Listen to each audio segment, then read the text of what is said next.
haleluya. Terima kasih Bro Bobby. Tuhan memberkati pelayanannya. Kita akan mendengarkan pelajaran bab 3 dari Pak Robert. Silakan Pak Robert. Oke, puji Tuhan semuanya. Shalom, selamat pagi. Yuk, puji Tuhan. Sebelum kita sharing firman Tuhan pagi hari ini, yuk kita berdoa. Kami mengucap syukur buat hari yang baru yang Tuhan telah jadikan. Terima kasih Tuhan Yesus. Kami percaya hari ini hari yang baik. Kami akan menerima segala sesuatu yang baik yang daripada Tuhan. Dan pagi hari ini kami sama-sama akan belajar firman Tuhan.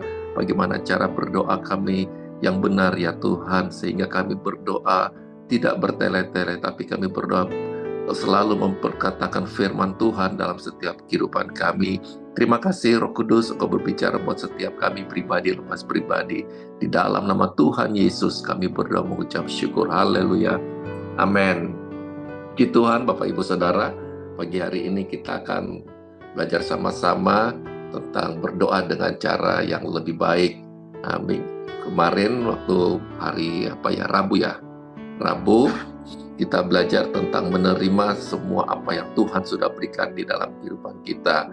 Dan saya percaya kita sudah memiliki semuanya di dalam Kristus. Amin.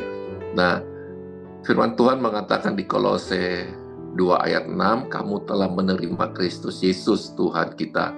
Karena itu hendaklah hidupmu tetap di dalam Dia.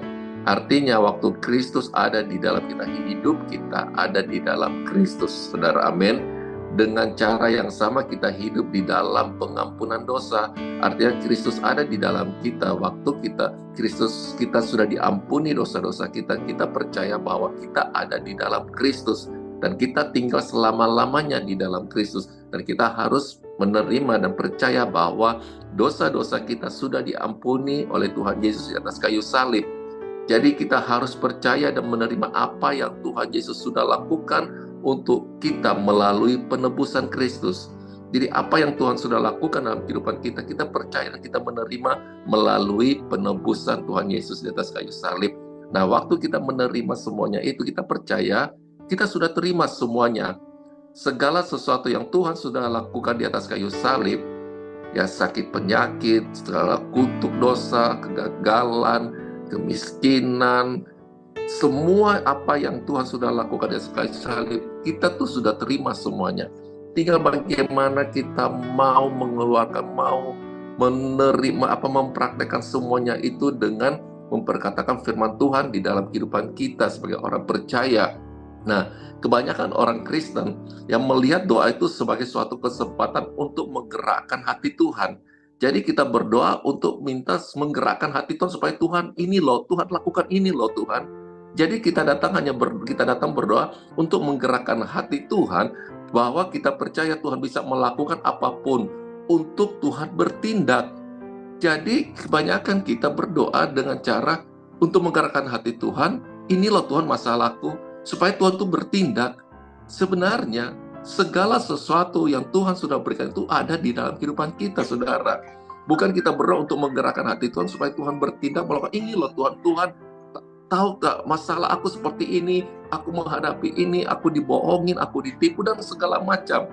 Nah, kalau kita punya satu pemahaman dengan cara kita berdoa untuk melakukan supaya Tuhan ini loh persoalan saya, biarlah Tuhan bertindak, artinya kita sedang membangun cara doa kita di satu fondasi yang salah. Tetapi biarlah pagi hari ini, tadi kan saya sudah sampaikan bahwa Kristus sudah mati di atas kayu salib. Apa yang Tuhan sudah lakukan di atas kayu salib, kita tuh sudah terima semuanya. Jadi waktu kita sudah terima semuanya, kita percaya waktu kita menghadapi persoalan, waktu kita menghadapi masalah, firman Tuhan yang kita baca setiap hari, firman Tuhan yang kita sering dengar dalam kehidupan kita, mari kita memperkatakan firman Tuhan itu bahwa Allah turut bekerja dalam segala persoalan saya, apapun yang saya hadapi, Tuhan pasti akan ada Tuhan melakukan hal yang dahsyat dan membuka jalan dalam setiap kehidupan kita gitu, saudara. Jadi waktu kita berdoa, kita menaikkan sesuatu hal dengan kebenaran firman Tuhan, ya. Mari kita mulai membangun fondasi kita dengan cara berdoa yang baru, saudara. Cara berdoa yang benar, bukan kita berdoa, saya berdoa supaya Ini loh Tuhan, biar Tuhan bertindak loh Tuhan. Ayo Tuhan, lakukan ini. Sebenarnya Tuhan sudah lakukan segala hal dalam kehidupan kita, saudara. Nah, Matius 6 ayat 7-8, bisa ada yang baca?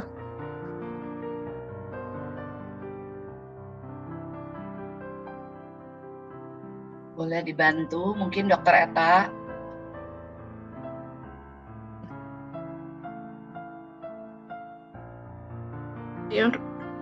Matius 6 ayat 8. 7 dan 8.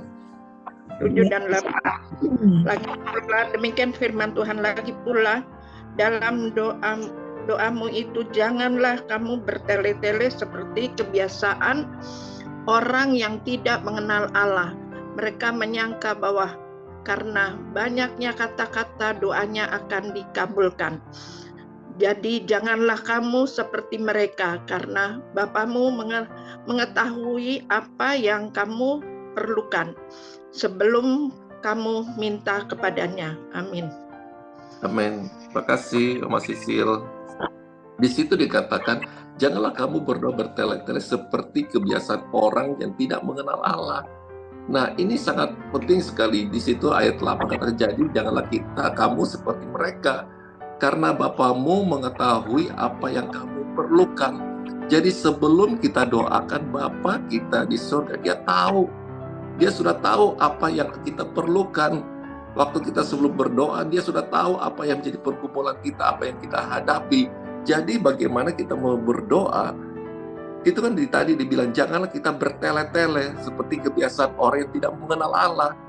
Nah, kita mengenal Bapa kita, Bapa yang baik, Bapa yang sudah melakukan segala sesuatu. Di situ dikatakan, karena itu Bapa mau mengetahui apa yang kita perlukan sebelum kita meminta kepadanya. Amin. Jadi sebelum kita minta, Bapa kita, Tuhan itu sudah tahu gitu. Doa bukanlah memberitahukan Tuhan betapa buruknya situasi kita. Ia sudah tahu apa yang kita butuhkan bahkan sebelum kita minta kepadanya, saudara. Jadi sebelum kita minta, Tuhan tuh sudah tahu. Nah, saya juga pernah mengalami cara berdoa yang bagaimana, kita juga pernah gitu. Nah, kebanyakan kita tuh berdoa, misalnya contoh, dalam 45 menit kita berdoa dengan penuh keluh kesah kita. Tuhan, ini loh Tuhan, saya menghadapi begini loh Tuhan. Tuhan tahu nggak saya begini, perusahaan saya begini, rumah tangga saya begini. Jadi kita datangnya berkeluh kesah sama Tuhan. Tuhan tahu nggak saya ditipu, Tuhan aku berdoa, ini saya mengalami ini, keluarga saya begini, semua dengan cara berdoa yang penuh keluhan-keluhan. Selama 40 menit gitu, contohnya misalnya 45 menit kita berdoa dengan penuh keluhan-keluhan. Setelah itu dengan waktu yang singkat kita berdoa, saya percaya Tuhan Yesus, Tuhan sanggup memulihkan kehidupan saya percaya Tuhan sanggup, saya akan mengalami satu terobosan. Jadi dengan 45 menit kita berdoa dengan keluh kesah, tetapi hanya 5 menit kita berdoa, kita berkata, aku percaya aku akan mengalami terobosan di dalam nama Tuhan Yesus. Nah, jadi waktu yang sangat panjang, maksudnya gini, kita berdoa dengan waktu yang sangat panjang, 45 menit hanya berkeluh kesah kepada Tuhan, daripada kita dengan 5 menit kita berdoa, terima kasih Tuhan, aku percaya saya akan mengalami sesuatu yang baru, saya akan mengalami seperti itu contohnya saudara. Jadi pagi hari ini, mari kita berdoa dengan kebenaran firman Tuhan. Apa yang kita sudah baca, firman Tuhan misalnya contoh, Tuhan engkaulah gembalaku yang baik, engkau tidak pernah meninggalkan aku percaya Tuhan, sekalipun aku dalam lembah, aku percaya Tuhan, tangan Tuhan menyertai aku. Itu sangat singkat dan sangat powerful, daripada kita berdoa dengan penuh keluh kesah. Tahu nggak Tuhan, saya begini, saya dihadapi seperti ini. Tuhan, aku berdoa buat orang ini Tuhan, dia begini, dia begitu, dan segala macam hal yang kita datang dengan keluhan-keluhan kita. Tetapi biarlah kita mengalami sesuatu doa dengan kita percaya firman Tuhan. Maka penting sekali kita tuh baca firman Tuhan. Karena dengan kita membaca firman Tuhan, itu sesuatu benih yang kita sedang tabur. Pada saat kita menghadapi persoalan, kita akan ingat firman Tuhan itu. Oh ya, firman Tuhan berkata, sekalipun aku dalam lembah, aku tidak takut, karena Tuhan besertaku, dan aku percaya Tuhan tidak pernah meninggalkan aku. Nah, itu sangat powerful pada saat kita berdoa dengan firman Tuhan, saudara. Bukan berdoa dengan penuh keluh kesah. Oh, dalam nama Tuhan Yesus, biarlah api turun dari surga untuk membakar orang ini. Waduh, serem banget. Tuhan, orang ini begini, aku berdoa dalam nama Tuhan Yesus. Kadang-kala kita berdoa dengan kedagingan kita gitu. Tapi biarlah pagi hari ini kita berdoa dengan cara yang benar. Artinya, mari firman Tuhan yang kita sudah baca, biarlah itu akan mengalir keluar di saat kita berdoa dengan memperkatakan firman Tuhan. Amsal 18 ayat 21. Yohan, bisa baca Yohan? Ya, bisa Pak. Amsal 18 ayat 21. Amsal 18 ayat 21.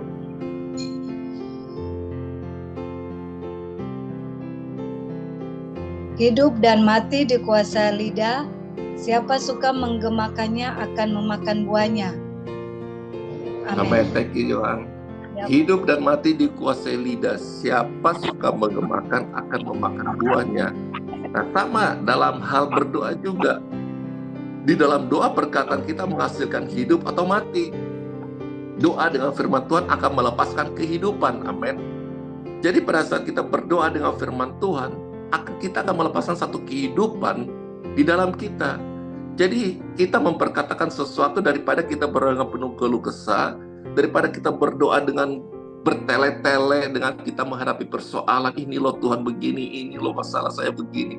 Tuhan tuh udah tahu sakit penyakit kita, masalah kita, persoalan kita, pergumulan kita. Tapi biarlah kita melepaskan kehidupan kita dengan firman Tuhan. Ya, sadar atau tidak sadar berdoa secara negatif artinya berfokus kepada masalah, kita hanya akan memperbesar masalah kita. Jadi kalau kita hanya fokus kepada persoalan masalah dengan berdoa, aduh kita punya masalah utang begini, kita punya masalah rumah tangga begini, kita punya masalah apa segala dan lain-lain masalah apapun yang kita hadapi, itu kita sedang memfokus kepada masalah itu dan memperbesar masalah itu. Tetapi biarlah kita berdoa dengan kebenaran firman Tuhan. Memang kita sedang menghadapi masalah, tapi kita percaya firman Tuhan, apa yang kita baca itu akan mengalir keluar. Allahku akan memenuhi segala kebutuhanku menurut kekayaan dan kemuliaannya di dalam nama Tuhan Yesus. Nah, itu lebih penuh kuasa pada saat kita berdoa dengan memperkatakan firman Tuhan. Makanya Tuhan ajarkan doa Bapa kami, Matius 6 ayat 9. Ada yang bisa baca Matius 6 ayat 9?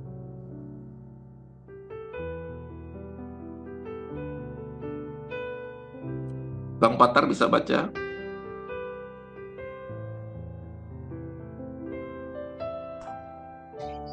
Matius 6 ayat 9. Karena itu berdoalah demikian, Bapa kami yang di surga, dikuduskanlah namamu. Amin. Bapa kami, karena itu berdoa demikian, Bapa kami yang di surga, dikuduskanlah namamu. Sesungguhnya segala sesuatu yang kita minta kepada Bapa akan diberikannya kepada kita di dalam namanya. Amin. Waktu kita datang kepada Bapa, bagaimana seorang anak dia datang kepada Bapa, dia mendatang dengan penuh sukacita, dia datang dengan penuh kebahagiaan, dengan penuh wah, saya ketemu Bapa dengan penuh semangat, penuh sukacita. Nah, waktu kita datang kepada Tuhan, kita melihat Bapa itu Bapa yang baik. Waktu kita datang kepada Bapa, dan saya percaya waktu kita datang, Dia akan memberikan kepada kita di dalam namanya, saudara. Amin. Mintalah, maka kamu akan menerima, supaya penuhilah sukacitamu. Yohanes 16 ayat 23 sampai 24.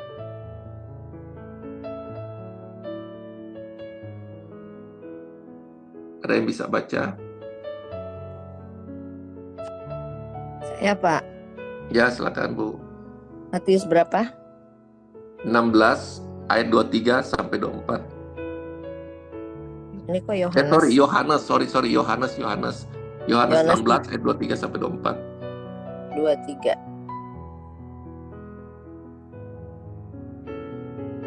Yohanes 16 ayat 23. Aduh, namun pada hari itu kamu tidak akan menanyakan apa-apa kepadaku, aku berkata kepadamu, sesungguhnya segala sesuatu yang kamu minta kepada Bapa akan diberikannya kepadamu dalam namaku. Sampai sekarang kamu belum meminta sesuatu pun dalam namaku. Mintalah, maka kamu akan menerima, supaya penuhlah sukacitamu. Semuanya ini kukatakan kepadamu dengan kiasan. Akan tiba saatnya aku tidak lagi berkata-kata kepadamu dengan kiasan, tetapi terus terang memberitakan Bapa Cukup Bu, kepada. sampai 24. Oke. Thank you. Jadi di sini dikatakan ya, sampai sekarang kamu belum meminta sesuatu dalam namaku. Mintalah kamu, maka kamu akan menerima supaya penuhlah sukacitamu. Jadi pada saat kita datang kepada Bapa kita, itu sesuatu hal yang kita sebagaimana seorang anak, dia datang meminta sesuatu kepada Bapa. Karena dia percaya Bapa, dia punya Bapa yang baik. Sama juga waktu kita percaya kita punya Bapa yang baik, kita tuh sudah menerima semuanya. Tinggal bagaimana kita memintanya. Berdoa harus didoakan di dalam nama Tuhan Yesus. Jadi pada saat kita datang kepada Bapa, kita meminta, kita harus memperkatakan di dalam nama Tuhan Yesus. Karena perkataan di nama Tuhan Yesus, nama di atas segala-galanya. Nama di atas segala nama, nama yang memberikan kita kemenangan, nama yang memberikan kita kekuatan, kesembuhan ya, dalam kehidupan kita. Jadi mari kita datang kepada Tuhan meminta apa sih yang menjadi pergumulan kita. Mari datang minta dengan memberkatakan firman Tuhan di dalam kehidupan kita. Dan kita berdoa harus didoakan di dalam nama Tuhan Yesus, saudara. Amin. Jadi di situ ya, di sini dikatakan, karena itu berdoalah demikian, Bapa kami yang di surga, dikuduskanlah namamu. Artinya kita datang kepada Tuhan, memuji Dia, mengagungkan nama Dia. Allah kita Allah yang kudus. Waktu kita meninggikan, mengagungkan Dia, kebesarannya, kemuliaannya, kehormatannya. Dan kita percaya bahwa kita sudah menerima semuanya itu di dalam Kristus. Jadi yang kedua adalah berdoa dengan puji-pujian. Tadi kita berdoa dengan meminta dengan namanya. Sekarang kita berdoa dengan puji-pujian.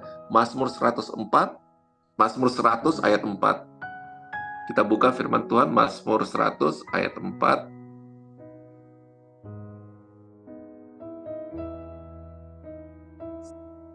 Bisa baca?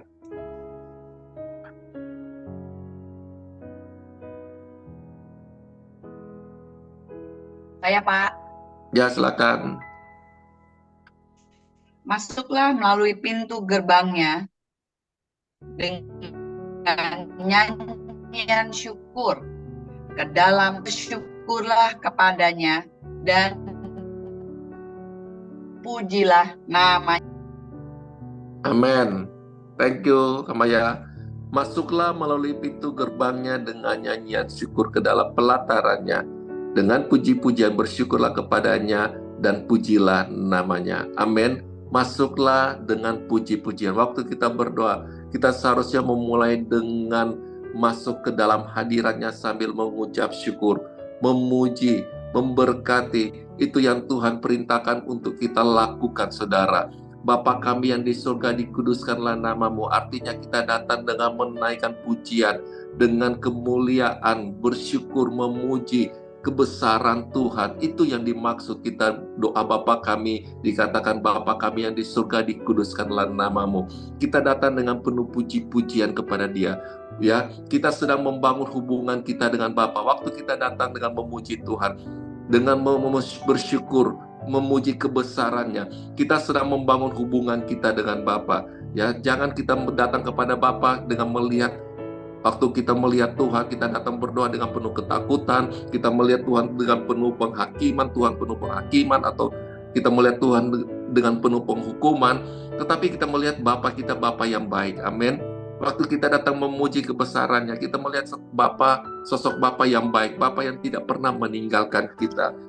Tapi hari ini biarlah kita datang kepada Tuhan sebagai hubungan yang erat antara seperti seorang anak dan seperti anak Bapa, itu hubungan seorang ayah dan anaknya.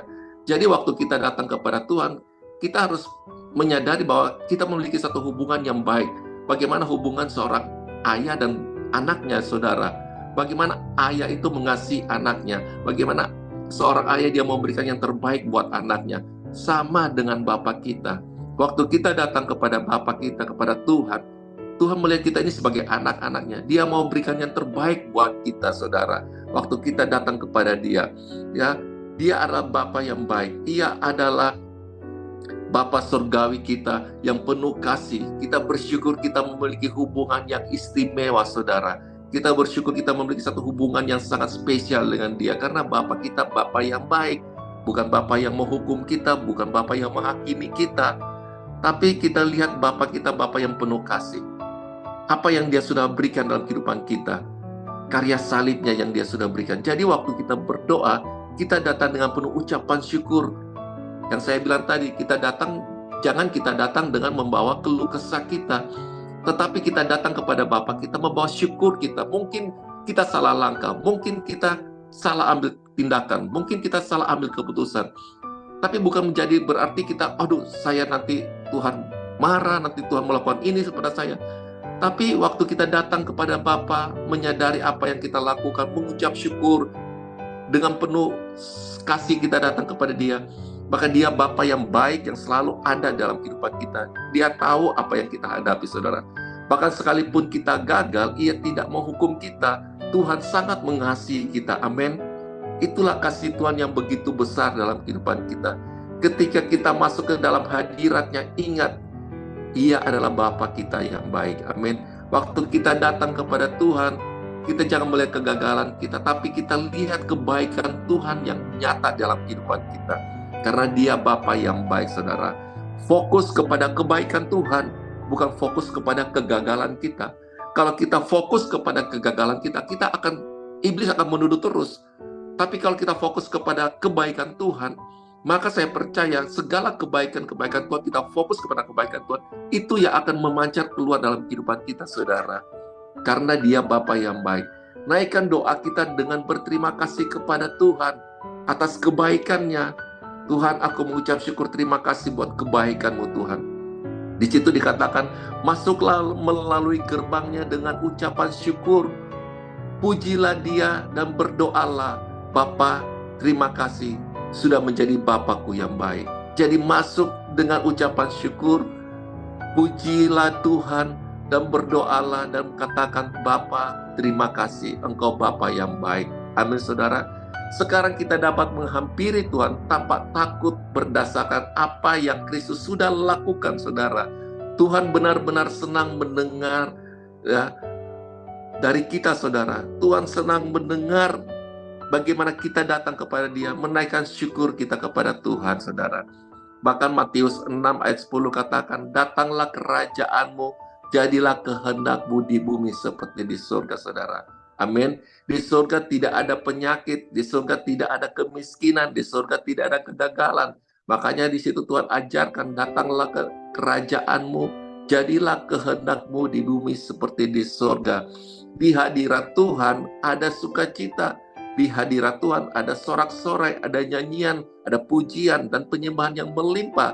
Seperti itulah surga, saudara.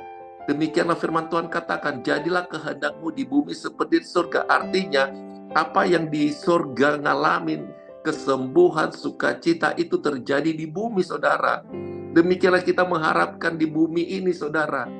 Makanya kan Dia katakan di dalam doa, katakan, jadilah kehendak-Mu di bumi seperti di surga. Di surga tidak ada sakit penyakit. Begitu juga di bumi, kita akan mengalami kelimpahan. Kita akan mengalami kesehatan. Kita akan mengalami sukacita. Kita akan mengalami damai sejahtera. Itu yang Tuhan ajarkan. Apa yang surga ngalami, kita juga ngalami di bumi ini. Maka firman Tuhan kata, datanglah kerajaan-Mu, jadilah kehendak-Mu di bumi seperti di surga. Di surga penuh kelimpahan, demikianlah di bumi kita akan mengalami kelimpahan itu, saudara. Amin. Jadi waktu kita datang kepada Tuhan dengan menaikkan syukur kita kepada Tuhan, apa yang kita lihat, apa yang kita percaya, saudara, itu yang akan terjadi di dalam setiap kehidupan kita. Tuhan ingin kehendak-Nya terjadi di bumi seperti di surga. Amin. Kemudian Matius 6 ayat 11 dikatakan, berikanlah kepada kami pada hari ini makanan kami yang secukupnya, saudara. Artinya ambil semua apa yang Tuhan sudah sediakan dalam kehidupan kita, saudara. Bahkan Ibrani 4 ayat 16 katakan, sebab itu marilah kita dengan penuh keberanian menghampiri takhta kasih karunia, supaya kita menerima rahmat dan menemukan kasih karunia untuk mendapat pertolongan kita pada waktunya, saudara. Amin. Tuhan ingin kita berhubungan seperti ini, saudara, dengan Dia. Tuhan rindu setiap orang percaya menjadi bagian akrab dengan kasih-Nya, saudara. Amin. Ada keberanian datang menghampiri takhta kasih karunia Tuhan. Tuhan rindu setiap kita orang percaya menjadi bagian, kita sangat akrab dengan kasih-Nya, saudara. Tuhan rindu kita anak-anak-Nya percaya bahwa semua penyediaan yang kita butuhkan sudah disiapkan, saudara. Amin. Ini yang Tuhan rindukan, saudara. Dia mau supaya kita sebagai anak-anaknya ini percaya bahwa semua penyediaan yang kita butuhkan itu sudah disiapkan, saudara. Jadi tinggal kita mengambilnya, saudara. Jadi mari kita merubah doa kita dengan firman Tuhan. Melepaskan firman Tuhan, saudara. Tinggal ambil, ya. Berikanlah kepada kami makanan kami hari ini. Artinya Tuhan terus sudah berikan, kita tinggal menerimanya, saudara. Ya, jika kita ambil bagian itu, mari pagi hari ini yuk kita mulai lakukan. Dengan kita menerima semua yang Tuhan sudah berikan, kita tinggal mengambil semuanya, saudara. Waktu kita datang berdoa, menaikkan syukur kita dengan cara berdoa kita, bukan dengan keluh kesah kita, tetapi kita datang kepada Tuhan. Tuhan, aku percaya dan aku sudah menerimanya. Itu lebih efektif, saudara. Itu sangat powerful, saudara, daripada kita berdoa dengan penuh keluh kesah. Ini loh Tuhan masalahku yang saya hadapi. Ini loh Tuhan pergumulan saya. Tuhan tahu yang kita hadapi. Tapi saya percaya dengan kita berdoa dengan penuh terobosan dengan firman Tuhan, itu akan membawa kita semakin kuat, saudara. Fondasi kita akan tetap kuat, saudara. Diampuni dan dibebaskan. Matius 6 ayat 12 sampai 13. Bisa ada yang baca? Pak Robert. Ya, silakan. Matius 6 ayat 12 sampai 13. Ya, demikian firman Tuhan.